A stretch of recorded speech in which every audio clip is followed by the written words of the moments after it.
মানে একটু দূরত্ব রেখে আমি চলছিলাম, কিন্তু আবার আমার সাথে ওনার এমন হলো, যার স্মরণসভা যে করতে এসেছি সেই বিখ্যাত মানুষের সাথে যে আমার একটা যোগাযোগ ছিল সেটা কিন্তু মহারাজ বুঝতে উনি জানতেন এবং প্রায় আমাকে বলতেন। তাই হঠাৎ সেদিনকে আমাকে ফোন করে পাচ্ছে না, কারণ আপনারা জানেন আমার মোবাইল সবসময় এনগেজ থাকে নাম প্রচারে। তিনি একজনকে বললেন, আরে নয়নকে ডাকো, নয়নকে পাচ্ছি না কেন? তা আমি সেই দিন মহারাজের কাছে এসেছি। প্রথম কথা হচ্ছে জীবনানন্দ স্মরণসভায় তুমি থাকবে।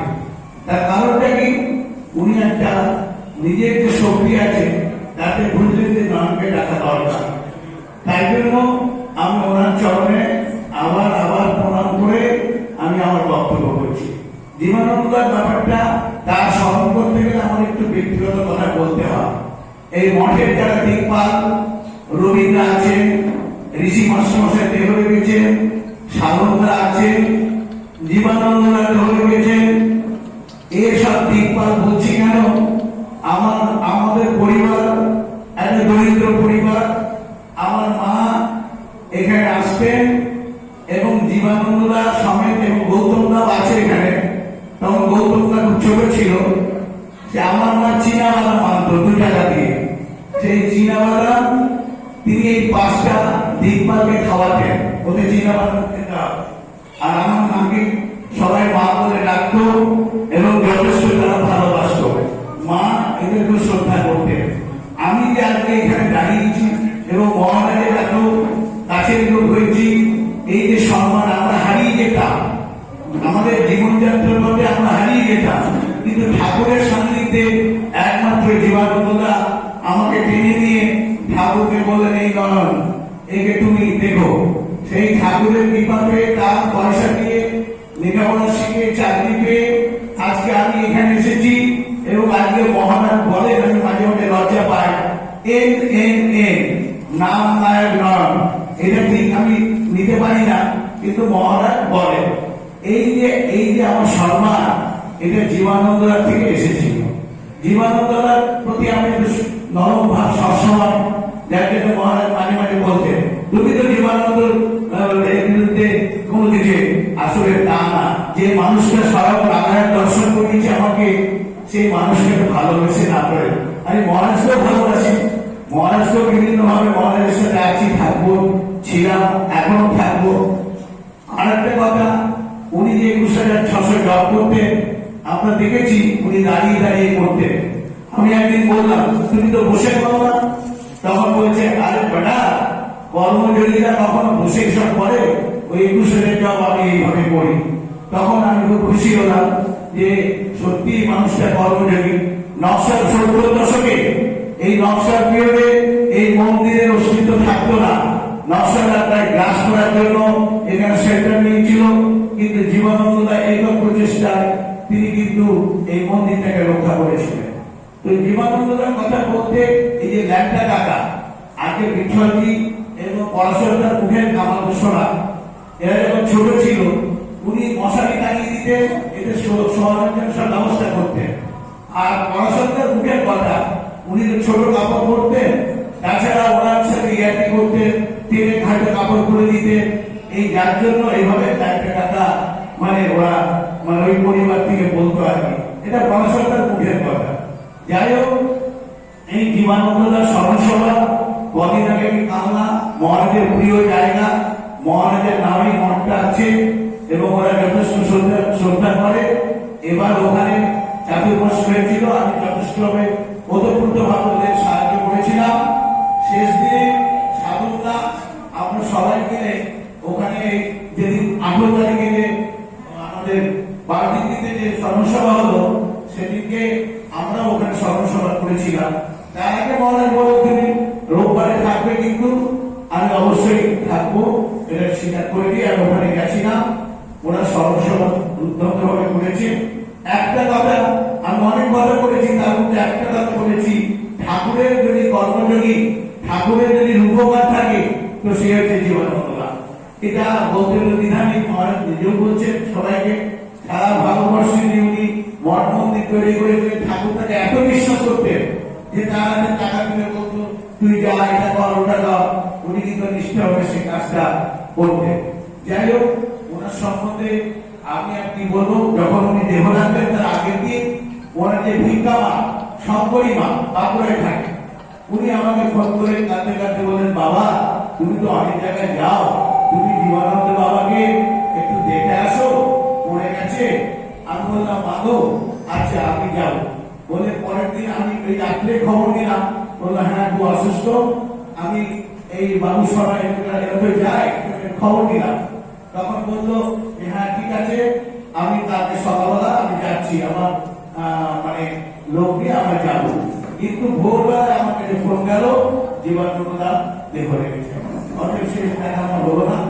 যাই হোক, ওনার প্রতি আমার যথেষ্ট মানে শ্রদ্ধা আছে এবং মহারাজের প্রতি মহারাজ বুঝতে পেরেছেন যে আজকের দিনে আমি নয়নকে ডাকা উচিত। যাই হোক, এই নিয়ে আমার জীবনটা সত্যি ধন্য হলো। জয় গুরু, জয় নাম, জয় ভগবান। গুরুদেবের চরণে শতকোটি প্রণাম, মহারাজের চরণে প্রণাম। আর কঠিন কাজ আর কি, মানে তার সম্পর্কে আমাকে বলতে বলা হয়েছে, মানে তার সঙ্গে আমার সম্পর্কটা খানিকটা আর কি, মানে উনি আমার সেকেন্ড ফাদার। আমি শুনেছি যে আমার মানে গত বছর খানিক যখন বয়স, তখন থেকে ওনার পিঠে পিঠে আমি ঘুরে বেড়াতাম। তা তারপরে ইসি করে ফেলতাম, পিঠে ইসি করে ফেলতাম, কাপড়টা ভিজে যেত, তো সেই কাপড় দাদা এসে নিয়ে যেত, মা আবার কেসে সেটা পাঠিয়ে। মানে সূত্রপাত হচ্ছে এইখান থেকে। সেই থেকে এই মহামিলন মঠের সব কিছু, এই তৈরি হওয়া, মন্দির তৈরি হওয়া, তারপরে মহারাজজি বসে আছেন, এনাদের কাছ থেকে দেখা, তখন ওই তালির চাল আমাকে, তখন সন্তনিবাস হয়েছে দোতলার ঘরে, উনি আমাকে পড়াতেন, আমাদের বাড়িতে গিয়ে এরা সব খেতেন, আমপোড়ার শরবত, মানে একটা অন্যরকম অ্যাম্বিয়েন্স ছিল সেই সময়ে। তা যার সম্পর্কে বলতে বলা হয়েছে, ও বলতে গেলে তো সব গন্ডগোল হয়ে যাবে, তবে এইটুকু বলতে পারি যে আমাদের সম্প্রদায়ের সেই সময়কালের যারা ছিলেন তার মধ্যে এখন বোধ হয় আর দুজন, সম্ভবত দুজন বা তিনজন এখন রয়েছেন ওনার সমসাময়িক। পণ্ডিমশাই রয়েছেন, সেবাদার রয়েছেন, আর বোধ হয় পণ্ডিমশাই সেবাদার সৌন্দর্য। এছাড়া আর ওনার সমসাময়িক আর কেউ এখন আর রইলেন না। পরবর্তী প্রজন্মে মহারাজজি বসে আছেন, এরা সব তারপরে। তা কর্মযোগী ছিলেন, সবাই বলছেন একই কথা বারবার বলে লাভ নেই। মহামিলন মঠ ভারতবর্ষের বিভিন্ন মঠ, বিভিন্ন জায়গায় উনি তৈরি করেছেন, উনি গেছেন, এবং কোনো কিছু মানে কন্যাকুমারিকা শুনেছি, সেখানে মানে যে জায়গায় মঠটা হয়েছিল সেখানে কোনো মানে একটা খোঁড়ার দরকার ছিল আর কি। তো সে হলো কোন রকমের ওখানে যে মানে আপনার হ্যাঁ কন্যাকুমারিকার পাশে একটা খ্রিস্টানদের ওদের মিশন ছিল। হ্যাঁ, ওই সেখানে সে তাদের কাছ থেকে জমি কেনা, তারপরে একটা কুয়ো তৈরি করা, সেখানে পাথুরে জায়গা, সেখানে কোনো মিষ্টি জল পাওয়া যায় না। এখান থেকে ওনার খাওয়ার জন্য আমুল স্প্রের প্যাকেট পাঠানো বাড়ি থেকে, বাবা নসিয়ার আমুল স্প্রের প্যাকেট এখান থেকে আমাদের ওই পোস্ট করা, ওই পোস্টারের মাধ্যমে পাঠানো হতো। উনি ওই আমুল দুধ দিয়ে ভাত মেখে খেতেন, পাশের একটা গেস্ট হাউসে থাকতেন। এরকম কত বলবো আমি, যারা বসে রয়েছেন তারা আমার অনেক গুরুজন, তারা অনেক কিছু জানেন। আমি তো অনেক ছোট থেকে ওনার সঙ্গে মিশেছি, মানে এই যে ঠাকুর বা এনার মানে ইনি একজন মানে অন্য মার্গের মানুষ ছিলেন বা কিছু, সে সমস্ত বোঝার মতন ক্ষমতাও আমার নেই, আমার বলার মতন দৃষ্টতাও আমি করবো না। তবে আমি খুব কাছ থেকে ওনাকে দেখেছি, একজন খুব স্নেহশীল মানুষ হিসেবে। শুধু আমি বলে নয়, যারা তার সান্নিধ্যে গেছেন প্রত্যেকেই খুব স্নেহ করতেন। সেই জন্য মানুষ একবার তার কাছে গেলে আবার দ্বিতীয়বার ছুটে তার কাছে গেলে, এই স্নেহের একটা আলাদা আকর্ষণ ছিল। ছোট্ট একটা কথা বলে শেষ করছি, যে ড্রাইভার দিয়ে আমাদের এখান থেকে মাল নিয়ে যেত, একদিন এখানে দাঁড়িয়ে আছে, গৌতমদাও রয়েছে, ট্যাক্সির দরকার, ড্রাইভারটিকে বাইরে গৌতমদা দাঁড়িয়ে রয়েছে, তো ড্রাইভারকে বললো, তার নাম শুভ, যে তুমি যাবে? বললে হ্যাঁ যাও। তো যাই হোক, টাকা পয়সা নিয়ে কথাবার্তা হওয়াতে সে মানুষ নিয়ে এসে সদানন্দ মঠে গেল। সদানন্দ মঠে যাওয়ার পর সে গৌতমদা গল্প করতে করতে নিয়ে গেছে। তারপরে নিয়ে বললো, যাবে নাকি, একটা দেখা করে আসবে নাকি? বলে হ্যাঁ যাবো, একবার দেখা করবো। একবার গেল, গিয়ে দেখা করে আসার পর তারপরের গল্পটা হচ্ছে কি, ও প্রতি মাসে এখানে আসতো। প্রথমে তো তেলের দাম হইতো, তারপর তেলের দাম নেওয়াটাও বন্ধ করে দিল। ওর একটা দায়িত্ব ছিল এখান থেকে মালগুলো নেওয়া, সদানন্দ মঠে পৌঁছে দেওয়া। এই পুরো বিষয়টা যে ঘটেছে, এই ব্যাপারটা ওর বক্তব্য, খুব একটা কিছু বলেনি। বলছে ওনার সঙ্গে দেখা হওয়ার পরে আমার অনেক পরিবর্তন হয়ে গেছে, মানে আমার পারিবারিক জীবনে বলুন বা ব্যবসা বাণিজ্য বলুন, অনেক পরিবর্তন হয়ে গেছে। তাই ওনার ব্যাপারে আমি কোনো টাকা পয়সা আমি নিতে পারবো। যাই হোক, এই ধরনের একটা আকর্ষণীয় শক্তি ওনার ছিল। আমরা তো ছিলামই এখানে, আমার বর্দা রয়েছে। অ্যাকচুয়ালি আমরা তো ছোট তো খুব, কিন্তু মানে অনেক বড় অবস্থাতে দাদা অনেক কাছ থেকে ওনাকে পেয়েছে। ওনার সঙ্গে অনেক জায়গায় ঘুরেছে ভারতবর্ষে, দাদাকে নিয়ে নিয়ে যেতেন। এবং মানে দাদা কাকুর সঙ্গে খুব ঘনিষ্ঠতা ছিল। মানে আমি অ্যাকচুয়ালি মেজদা হচ্ছে, কাকু হচ্ছে মেজদার দিকে বাবা। আমি কি জানি না, আমি তো ছেলে বলা যায় আর, মানে আমি বাবা হিসেবেই ওনাকে দেখি। আর দাদা মানে তার সঙ্গে সমস্ত জায়গায়, ভারতবর্ষের বিভিন্ন জায়গায় দাদা ঘুরে ঘুরে বেড়াতে পারে সেই সময়, মানে খুব কাছাকাছি পেয়েছেন আর কি ওনাকে। যাই হোক, অনেকে রয়েছে, যদি কেউ কিছু বলেন তো বলতে গেলে তো চলতেই থাকবে। এটুকু তার প্রতি শ্রদ্ধা জানিয়ে, সব পুরনো তিক্ততা ভুলে গিয়ে, যা কিছু ঘটেছে কোনো কিছু মনে না রেখে, আপনাদের সকলকে আমার প্রণাম জানিয়ে আমি আমার কথা শেষ করছি। গুরু ব্রহ্মা গুরু বিষ্ণু গুরুদেব মহেশ্বর গুরুদেব পরম তস্মৈ শ্রী গুরবে নমঃ। গুরু চরণে প্রণাম।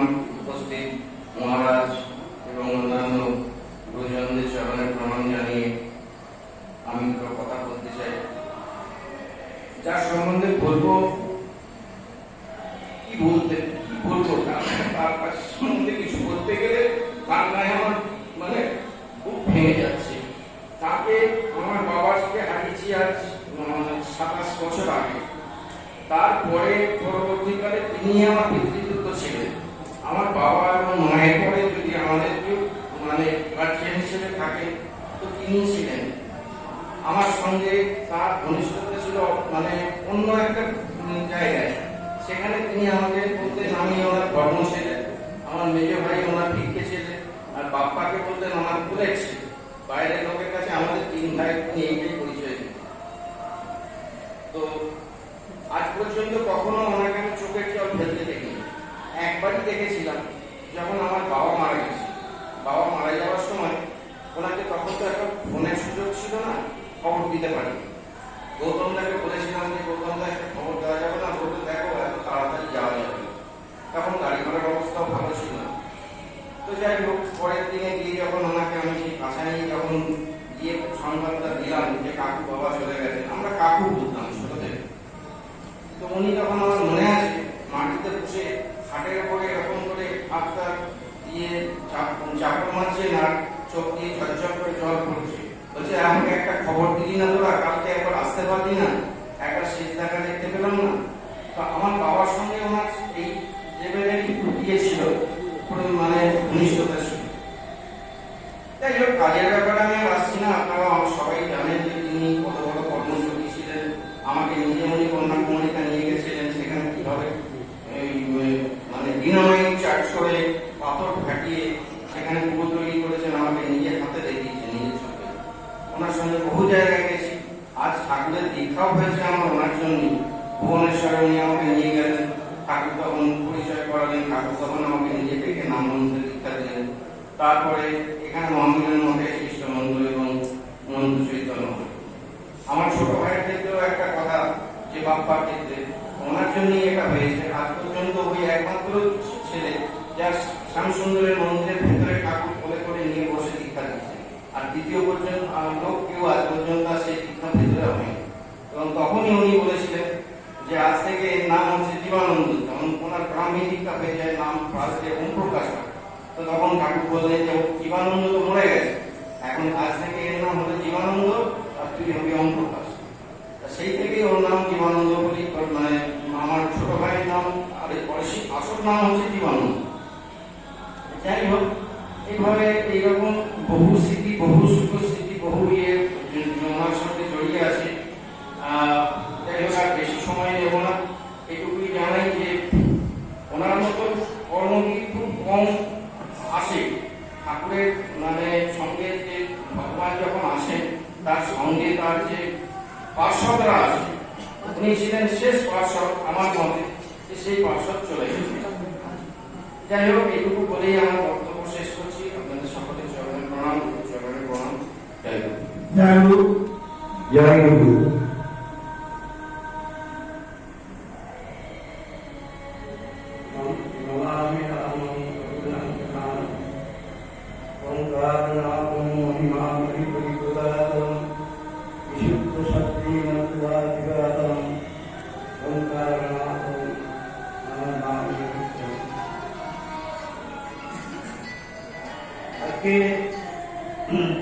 মানে এই যে উপস্থিতিটা, এটা মহারাজ একাই সমস্ত ব্যবস্থা করেছেন এবং তার ফলে সুষ্ঠুভাবেই হচ্ছে। কোথাও কোনো কিছু মানে কে আগে করবো, কে পরে করবো, কে কিছু করবো, এই সমস্ত কিছু নেই। যাই হোক, আজকে আমাদের যাদের সঙ্গে যাদের স্মরণ করা হলো, যারা নেই তাদের প্রতি সকলেই মানে শ্রদ্ধাশীল। অতএব আজকে আমাকে বলেছেন মহারাজ খুব ছোট্ট করে মনে করা, তা আমি সেই রকমই বলব। তা একটু আমি মনে হলো একটু আমরা ভুল হয়ে গেল। কর্মী মশাইয়ের একটু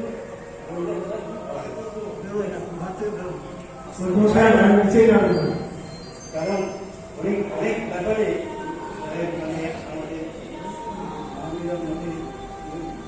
মানে যুক্ত আছে, যুক্ত মানে যে সমস্ত আমরা ব্যাপারে আর কিছু। যাই হোক, আজকে এই বলে কিছু বলা হবে না, তবুও এই বলে আজকে এইখানে আমি শেষ করছি। জয় গুরু, জয় গুরু, জয় গুরু। মধ্যে তা আমি গিয়ে সন্ধ্যেবেলা নাম করছি, নাম করে আমি যখন গেট থেকে বেরোচ্ছি, তা আমাকে বললেন কি রে তুই এখানে? আমাকে উনি জানতে হয়তো আমার কলকাতার বুকে এইদিকে বাড়ি, কারণ আমাকে অন্তত সপ্তাহে একদিন 15 দিন ছাড়া একদিন এখানে দেখতে গ্রামে আসতাম। তা বললো তুই এখানে? আমি মহারাজ এখানেই তো আমার বাড়ি। তা বেশ, তা আপনি এখানে? তখন কালী সম্পদ দা এবং জীবনানন্দ মহারাজজি তিনি একটা ট্যাক্সি করে এসেছিলেন, হ্যাঁ, রাস্তায় নেমে মঠে ঢুকলেন। আমি বললাম আপনি কি এখানে থাকবেন? কম্বল কাজে আছে, হ্যাঁ, বলে সনাতন মঠে উনি অবস্থান করতে এলেন, মানে এখানে সব কাজকর্ম দিতে। তা সেই থেকে আমাকে উনি অত্যন্ত নিজের ছেলের মতো ভালোবাসতেন। হ্যাঁ, মঠে যে কোনো কাজে কোনো গুরু ভাইদের থেকে টাকা পয়সা বা অন্যান্য মঠের কোনো কাজের জন্য আমাকে উনি ডেকে পাঠাতেন। আরো বিশ্বাস করতে কেন না, আমি 79-80 সাল থেকে কলকাতা পার্কের নামে যোগ দিতাম। আর পার্কে যেসব প্রবীণ গুরু ভাইরা ছিল, হ্যাঁ, তখন আমার মাত্র 20 বছর বয়স। তা তখন সকলে ভূপেশচন্দ্র পাল, তরিভূষণ দে, হ্যাঁ, আরো হাজারিকা যারা ছিলেন তারা আমাকে অত্যন্ত স্নেহ করতেন। তা মহারাজ সদন্ত মঠে যখন গেলেন, আজ থেকে প্রায় 28-30 বছর আঞ্জাদ হবে গেলেন, তা ভূপেশদা একদিন ওখানে বেড়াতে গেলেন। আর মহারাজ এখান থেকে যাওয়ার পরে যে জীবনানন্দ মহারাজজি কেমন আছে, তা তখন মঠে অনেক জিনিস ছিল না, আমাদের সনাতন মঠটা প্রায় জরাজীর্ণ হয়েছিল। তা উনি যাওয়ার পরে সম্পূর্ণরূপে ওটাকে সংস্কার করলেন এবং আমাকে ওই ভূপেশ দাকে বললেন যে মঠের জন্য পাখাও আরো সব অন্যান্য কিছু লাগবে। তা তখন ভূপেশ দা গিয়ে বলেছিলেন যে ওই তাপস পড়ে যে ছেলেটি আছে ওকে আপনি পাঠাবেন, যা প্রয়োজন হবে আমি দিয়ে দেবো। তা সেই থেকে জীবন মহারাজ আমায় ডেকে বলতেন যে দেখো তুমি তো ঠাকুরের সন্তান, ঠাকুরের কাছে আমার দীক্ষা হয়েছিল 79 ঋষিকেশে গঙ্গামতি প্রতিষ্ঠা সময়। তা সেই জন্য মঠের যে কোনো কাজে আমাকে লোক দিয়ে উনি ডেকে বাড়াতেন, রাত দিন যখনই ডেকে বাড়াতেন আমি গিয়ে তটাস্থ হয়ে হাজির হতাম। তা সেই থেকে উনি আমার অত্যন্ত বিশ্বাস করতেন। হ্যাঁ, একদিন একটি ঠাকুরের বড় চিত্রপট ভূপেশ দার ছেলে গামিলা তিনি তৈরি করে গেছিলেন। একদিন শনিবার আমার একটা ছোটখাটো দোকান আছে, তার দোকানে সব আলাদা মতো থাকে আর থাকে। তা মঠ থেকে লোক পাঠাবে তুমি তাপসকে ডেকে নিয়ে এসো। তো বলছে বাবা শনিবার তার তাগাদাপত্র আছে আর আছে, বলে তুমি যাও না সে ঠিক আছে। বলে আমি এলাম, বললো তাপস তুমি এই বাগানের চারটি ফুল নিয়ে ক্যাশ কি করে চেষ্টা করে একজন ছিল, হ্যাঁ সেটাকে সঙ্গে নিয়ে আমি ভূপেশদার বাড়ি গেলাম এবং সেই চিত্রপট নিয়ে আসা হলো ক্যাশটি মাথায় করে। উনি বললেন জানে যে দেখো তাপস তুমি চলে যাবে আমি চলে যাবো, কিন্তু ঠাকুরের যে চিত্র ছবি এই ঠাকুরের পট রয়ে যাবে। এইভাবে মঠের সমস্ত কাজে আমাকে ডেকে পাঠাতেন কোনো গুরু ভাইয়ের কাছে যাওয়ার জন্য, টাকা পয়সা নেওয়ার জন্য। তিনি আমাকে এতটাই বিশ্বাস করতেন যে তিনি বলতেন তাপস তোমার কাছে একটা বিল রাখো সদানন্দ মঠের, তুমি সদানন্দ মঠের পক্ষে সই করে টাকা নেবে। এমন পর্যন্ত আমার পাওয়া দিয়েছিলেন। তিনি বলতেন যে দেখো এই 60-65 বছর আশ্রম জীবনে আমার মানসিকতে ভুল হয়নি। তাই তিনি আমাকে অত্যন্ত বিশ্বাস করতেন। মঠে আমি অত সপ্তাহে একদিন হোক 15 দিন একদিন পরে হোক আমি গিয়ে হাজির হতাম এবং মঠের যে গুরু দায়িত্ব যে ইলেকট্রিকের বিল, সেই বিল পর্যন্ত আমার হাত দিয়ে উনি দিতেন। কেন ইলেকট্রিক বিলের 4,000 কথা না, 10 থেকে 15,000 টাকা কাকে এই টাকা দেবো।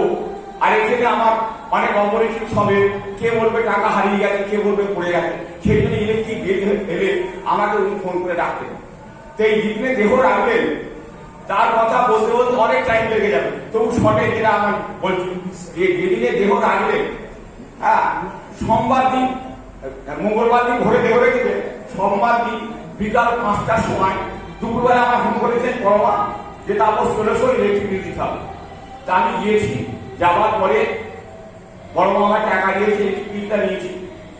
তা মহারাজকে একটু বসানো হয়েছে, আরো সব আছে। তা ছোট মা বলছে মহারাজ এটাকে চিনতে পারছেন? তখন আস্তে আস্তে বলছে, কথা বলতে খুবই কষ্ট হচ্ছে। আমি তখনই ভাবলাম যে মহারাজ হয়তো চলে যাবে, বুঝলেন। তা কি বলবো, তখন বলছে ও তো ইলেকট্রিক বিলের জন্য এসছে তাপস। তখন বুঝতে পারা গেল যে আগের দিন বিকাল 5টার সময় মহারাজের চন্দনের সর্বশক্তি এবং জ্ঞান আছে। তা এই দেখে আমি বাড়ি এলাম, ইলেকট্রিক বিল দিয়ে যথাযথ বাড়ি। সকালবেলা আমি আমার কাজে বেরিয়েছি, হঠাৎ 7:30টার সময় আমার কাছে ফোন এলো যে তাপস তুমি এখনই মঠে চলে এসো। তখন আমি সব কাজ ফেলে মঠে চলে গেলাম, গিয়ে দেখলাম যে মহারাজ দেহ রেখেছেন। ভোর 4টে 4:30 4:15 মহারাজ দেহ রেখেছেন। তার মহারাজের কথা বলতে গেলে আমি 28-30 বছর ধরে একবারে কাছ থেকে মহারাজকে দেখেছি। সে বলতে গেলে অনেক সময় লাগবে, তবু তারপর সকাল 8টায় গিয়ে হাজির হলাম। 8টা থেকে তারপরে বাপ্পাদা গেল, আরো সব এলো, সন্ধ্যা গেলেন। এইভাবে প্রচুর বৃষ্টি সেদিন। তা সে বৃষ্টির পরে 1টার সময় গাড়ি নিয়ে বেরোনা হলো। 5-7টা গাড়ির সঙ্গে ছিল, শঙ্করনাথ মিশনের গাড়ি ছিল, প্রিয়নাথ চট্টোপাধ্যায় ছিল। এইভাবে ত্রিবেণী বার্নি ঘাটে নিয়ে যাওয়া হলো। 1টা থেকে ওখানে পাক্কা 3টের সময় পৌঁছেছি। 3টে পৌঁছাবার পরে আমি সামনে বসাতে বাপ্পাদা যেসব প্রিয় কর্ম ব্রাহ্মণের করতে হয় সেই সব প্রায় 2 ঘন্টা ধরে বললেন। 5টা নাগাদ ওনাকে চিতায় আগুন দেওয়া হলো এবং রাত্রি 8টা পর্যন্ত আমি ওখানে ছিলাম। 8টার পরে নেবার পরে সেই শয়ে জল দিয়ে তাকে শেষ প্রণাম জানিয়ে তারপরে বাপ্পাদার সঙ্গে আমরা একসঙ্গে গৌতম দাস সব ছিল। গাড়ি করে বাড়ি থেকে সকাল মঠে ফিরে আসি প্রায় রাত্রি 10টা 15। তার সম্বন্ধে আজ কি বলবো, তার চরণে জীবন মহারাজজির চরণে প্রণাম জানিয়ে, কোটি কোটি প্রণাম জানিয়ে, ঠাকুরের চরণে প্রণাম জানিয়ে, মহাদেবজির চরণে প্রণাম জানিয়ে, সমীরণ দাস গুরুজন আছে আছে সকলের চরণে প্রণাম জানিয়ে আমি আমার বক্তব্য শেষ করছি। জয় গুরু, জয় সীতারাম, জয় বিবেকানন্দ মহারাজ। জয় রাম, জয় ভগবান। ঠাকুরের চরণে প্রণাম জানিয়ে এবং উপস্থিত মহারাজের চরণে প্রণাম, রবীন্দ্র চরণে প্রণাম এবং যারা উপস্থিত আমার ভাতৃবর্গ, গুরু ভাই এবং মাতৃমণ্ডলী তাদের চরণে প্রণাম করে আজকে যার স্মরণসভা অনেকেই বললেন যে তিনি শুধু আমাদের জীবনানন্দ ছিলেন না, তিনি একজন কর্মযোগী ছিলেন। তবে আমার জীবনে তার একটা বিশেষ দিক আছে। প্রথম যখন আমি ঠাকুর এই মহামিলন মঠে আসি, মানিকতলার আমার স্ট্রিট রোড নিবাসী রানী মুখার্জি তিনি আমাকে পাঠিয়েছিলেন ঠাকুরকে দর্শন করতে। তো সেই দিন ভাগ্যক্রমে দীক্ষা হয়েছিল। দীক্ষা হওয়ার পরে আমার মনটা একটু মানে অন্যরকম হয়ে গেছিল। তখন আমি প্রসাদ না নিয়ে, সঙ্গে বাবা ছিল, বাবাকে বলো তুমি থাকো, আমি চলে যাচ্ছি। আমি মেন গেটে বেরিয়ে যাচ্ছি, হঠাৎ যেরকম আসামিকে পুলিশ ধরে ওই রকম তিনি দৌড়ে এসে আমার হাতটাকে একটু ধরলেন, বললেন কোথায় যাচ্ছিস? আমি থমথম হয়ে গেছি। তুই দীক্ষা নিয়েছিস না? আমি কি বলবো, সত্যিও বলছি না, মিথ্যাও বলছি না, চুপ দাঁড়িয়ে আছি। কি রে, দীক্ষা নিয়েছিস তো? হ্যাঁ। দীক্ষা নিয়ে প্রসাদ নিয়ে নিয়ে কখনো যায়? চল।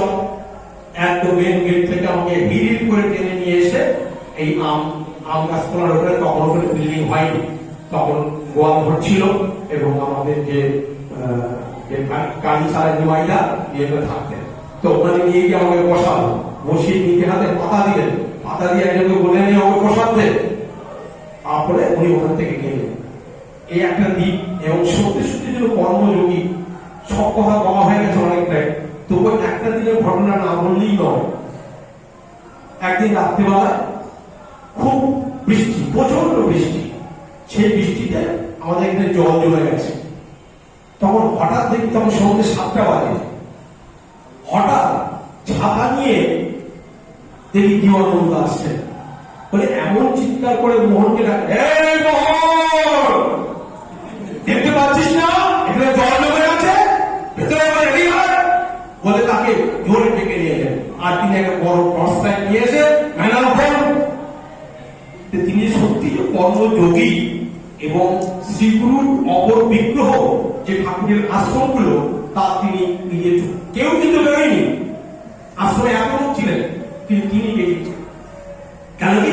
মঠে জল জমে গেছে, কেন সেই জলটা পরিষ্কার করতে হবে। সে একটা বাঁশের ছটা নিজেই নিয়ে এলেন। এর মহন খুঁজি ওটাকে পরিষ্কার কর। যা আর কি বলবো, আজকে ধন্য যারা আমাদের সেই ঠাকুরের লীলা পার্শ্বদ এবং কর্মযোগী জীবনানন্দার স্মরণ সভায় থাকতে পেরে, এবং আজকে সেই বহু পুরনো স্মৃতি 82 সালে আমার দীক্ষা হয়েছিল। আজকে প্রায় বাবুসোনাকে যাচ্ছে, একটু বাবুসোনা 39 বছর পরে তার স্মরণ আজকে সেই কথাটা বলতে পারলো। জয়গুরু, সকলকে প্রণাম জানিয়ে আমার সংক্ষিপ্ত বাবুসোনা আমাদের শ্রীগুরু শ্রীচরণে সকলকে প্রণাম জানিয়ে এবং মহারাজ মঞ্চে উপবিষ্ট এবং আরো যারা শ্রদ্ধেয় আছেন তাদের প্রণাম জানিয়ে আমি বলা শুরু করবো। আজকে বহু বছর ধরে ওনার গার্জিয়ানশিপে আছি। মানে যেদিনকে উনি দেহ রাখবেন সেদিকে উনি যদি বলতেন না যে অনুষ্ঠান 2 ঘন্টার মধ্যে তারিখ থাকে, আমি দাঁড়িয়ে থাকি। আজকে এই ঠিকঠাক পথে চলেছি শ্রীগুরুর কৃপায়, অনেকটাই তারা বলা। একদিনের ঘটনা বলি, আমার গত এপ্রিল মাসের পর থেকে আমার শরীর খুব খারাপ হয়ে যায়। মানে আমার প্রায় 3 মাস শুয়েছিলাম।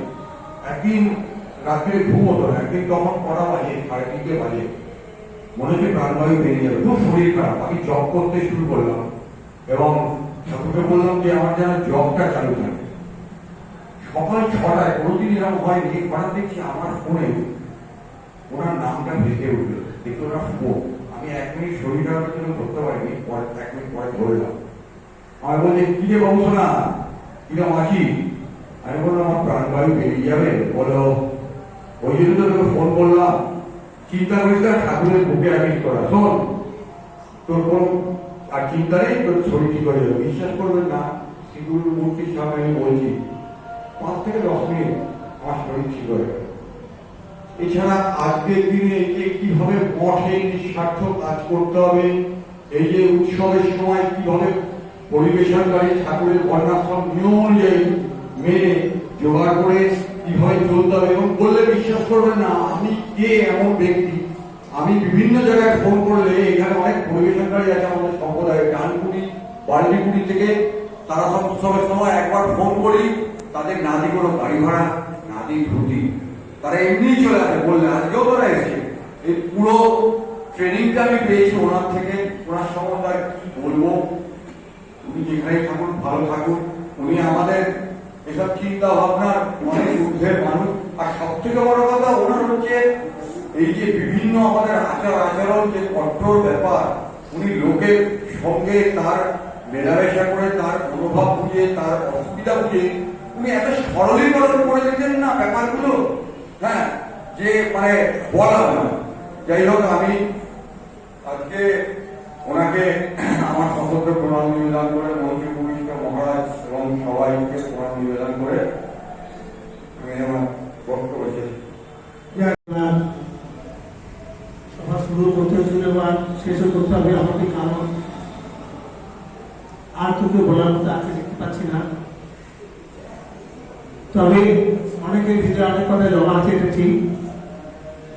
অনেকে প্রকাশ করে বলতেও পারেন, এটাও ঠিক।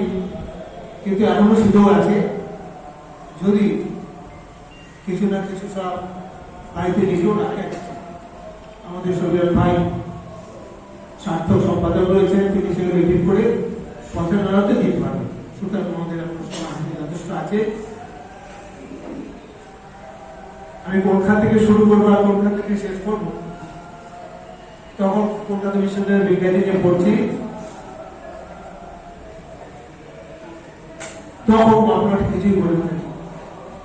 একটা টালির চাল, তার তলায় জীবনগড় অফিস, এবং আমাদের আশ্রয়, অনেকেরই আশ্রয়।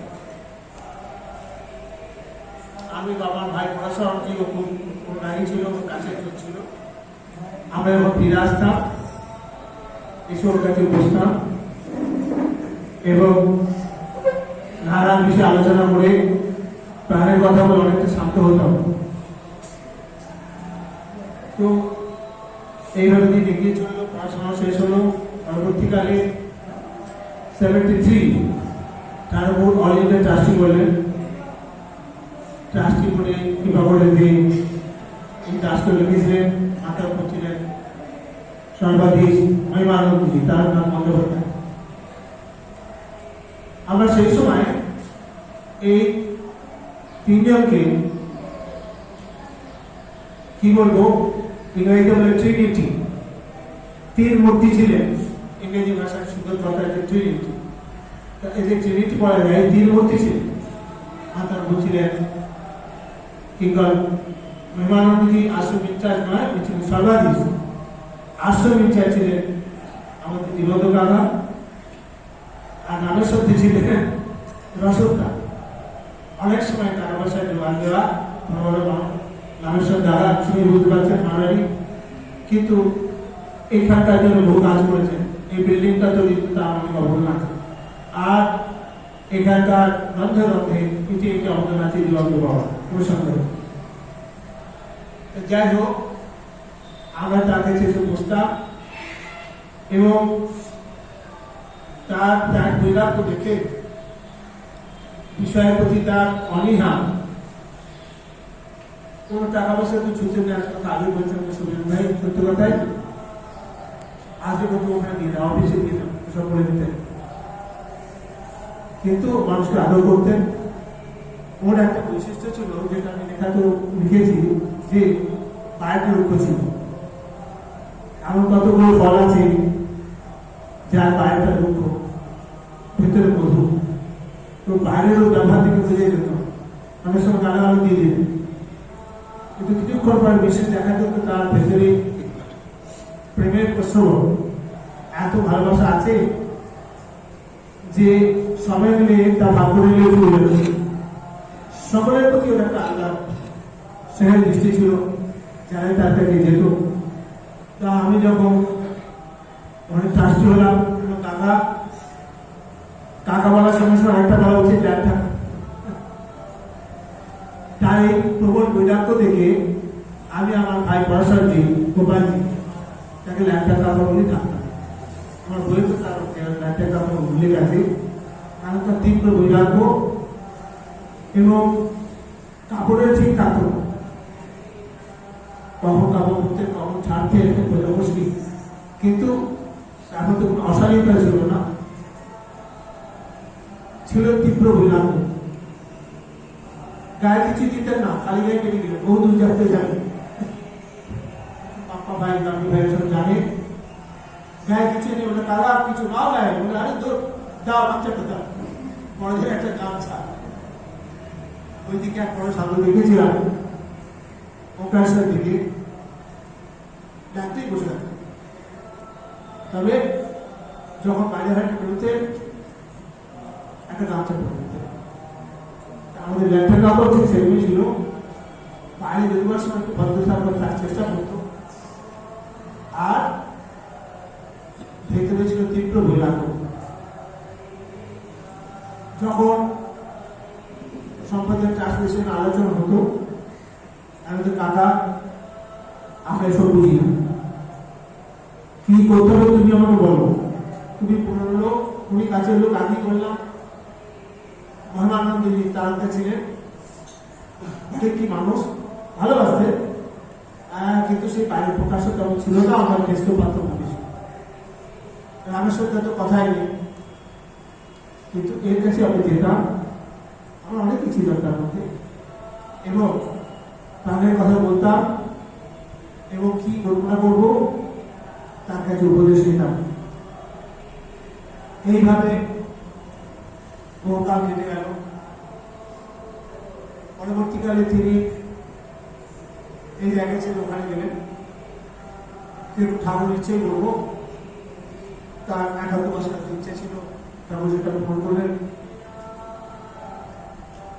কিন্তু আমরা তাকে চাই না, আমরা সেখানেও গিয়ে দেখা করেছি, প্রণাম করে এসেছি, তার আশীর্বাদ নিয়ে এসেছি।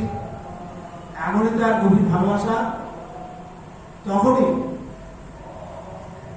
ওখানে থাকতেন মেরুমার, সরি মেরুমা না, বড় মা ছোট মা, বৃদ্ধি হয়ে গেছিল, সীমাটা করতেন, আরো অনেকেই ছিল, অনেক ছেলেরাও ছিল। উনি ছোট মাকে বলে বিদ্যুতের সব জায়গাগুলো দেখিয়ে দিন, কোথায় কি আছে না আছে, যাও একটু ঘুরে ঘুরে দেখে নাও। তখন উনি ঠিক করছিলেন যে জায়গাটা অখিল ভারত জনসম্প্রদায় হোক, বৃহত্তর ক্ষেত্রে হোক, উনি সমর্পণ করবে, ওটা আপনাদের ইচ্ছে ছিল, কষ্ট করতে পারবেন। তা ছোট মামাকে এই জায়গা জায়গা সব নিয়ে দেখালেন, তারপরে এটা এখানে আছে, ভালো কথা, আমার প্রণাম করে এলাম। ওর হচ্ছে তীব্র বিরাট বড় বড় মাপের মানুষ, তার চরণে সে শাস্ত্রকে প্রণাম করত, তাকে প্রণাম করতো না, তার বৈরাগ্যকে প্রণাম করত। তীব্র বৈরাগ্য ছিল, আর কি ছিল, অনন্য গুরুসেবা। অনেকে তার গুরুসেবার কথা উল্লেখ করেছে, আমরাও তার প্রত্যক্ষদর্শী যে ঠাকুরের কোনো কাজ যে কোনো জায়গায় হোক, কোথায় চলে গেলেন কন্যাক্রমেতে, তখন কিছুই করার নেই, কিছুই বলার নেই, ভাষা হচ্ছে না, বেশিরভাগ যদি বলতে হয় ইংরেজি অথবা হিন্দি। উনি তখন সেখানে গিয়ে বিমর্ষ হলেন, লেগে রইলেন। পরবর্তীকালে কন্যার মধ্যে বিরাট আশ্রয় প্রতিষ্ঠা করে গিয়ে ওখানে থেকে কি ব্যাখ্যা দেবো, অলৌকিক রূপ কিংবা অলৌকিক শক্তি, তার দ্বারাই তিনি এসব অলৌকিক কাজ সাধন করতে পারতেন। একবার ঠাকুরের কাছে আমার বসে আছেন চক্র দেখতে, ঠাকুর কবি যথেষ্ট কখনো কখনো ভালোবাসতেন, কখনো তিরস্কার করতেন, সেটা তাদের ব্যাপার, গুরু শিষ্যের ব্যাপার। এখন ঠাকুরকে জিজ্ঞেস করছি আমরা, শুনছি জীবন থেকে অনেক বড় বড় অনুভব, এদের খুব অনুভব পেয়েছে। ঠাকুর সবাইকে বলছেন কার কি অনুভব লিখে বল। তখন ঠাকুর একটা হয়ে এলো, চিঠিতেও লিখলেন, লোকমান করতে কার কি অনুভব আছে জানা। সব যে চিঠিতে যার নেম সে 10 লিখে পাঠিয়ে দিল, এমন তো হতোই। কিন্তু যেজন একটা কথা বলতো না, সেই জীবন্ত করার সঙ্গে যখন আমরা কথা শুনলাম, আমরা বাধ্য হয়ে গেলাম যে কাকা তো আমরা সেই অবস্থায় দেখেছি, কাজের লোক এত বড় কাজ করেন, কত দেখালো দেন, কোনো মানুষের খাতির করেন না, আমরা ভালোবাসতে তাকে নিয়ে মাথা যাই হোক। তখন ঠাকুরের মুখ থেকে আমার সঙ্গে পুরীকে বললেন, দেখ গুরু সেবা, একজন মানুষ সেবার দ্বারাই যে অনেক অলৌকিক অনুভবের অধিকারী হতে পারে। বাইরে তোমার কিছু বোঝো না বোঝো, সেবাটা তো হলো, ওই সেবার দ্বারাই অনেক অলৌকিক লাভ করেছে। যারা সেবা করবে, গুরু সেবা করবে, তারা সকলের জন্যই বলছে, আমাদের জন্য বলছে, আমরা নিজেদেরও বলছি। আমরা যেটুকু ভালোবাসা পেয়েছি মানুষের, যেটুকু জীবনে অধ্যাত্ম জগতে এগোতে পেরেছি, শহরের মূলে গুরু সেবা। গুরু সেবা পরম তীর্থ, অন্য তীর্থ অনার্থকম, গুরু হিতাতেই আছে। তো সেই গুরু সেবা তিনি সবার কাছে সর্বকালের জন্য এক আদর্শ সৃষ্টি করে গেছেন। আমাদের জীবন মহারাজ অনেক আদর্শ শুধু ওইভাবেই না, বাইরে থেকে যারাই আসতো, কে কার থেকে টাকা আর বস, ওই যে একটা ভাবছিল, গাড়ির লক্ষ্য ছিল, তাকে এভাবে বললেন, যারা তার কথা শুনছে না তাদেরও গালাগালি দিলেন, কিন্তু তার আদেশকে অমান্য করতে পারত। এমনই সেদিক দিয়ে রাজবাড়ি ছিলেন যে সবাই, এমনকি আমাদের প্রেসিডেন্ট সাহেব তার কথা শুনতেন। প্রেসিডেন্ট সাহেব মানে তার নাম বন্দ্যোপাধ্যায়। কোনো মানুষের কিছু হয়ে গেলে তার বাবা তাকে দেখে কি বলতেন এবং তাকে জিজ্ঞেস করতেন, তার কথা তার ওপিনিয়ন নিতেন, ওপিনিয়নে গুরুত্ব দিতেন।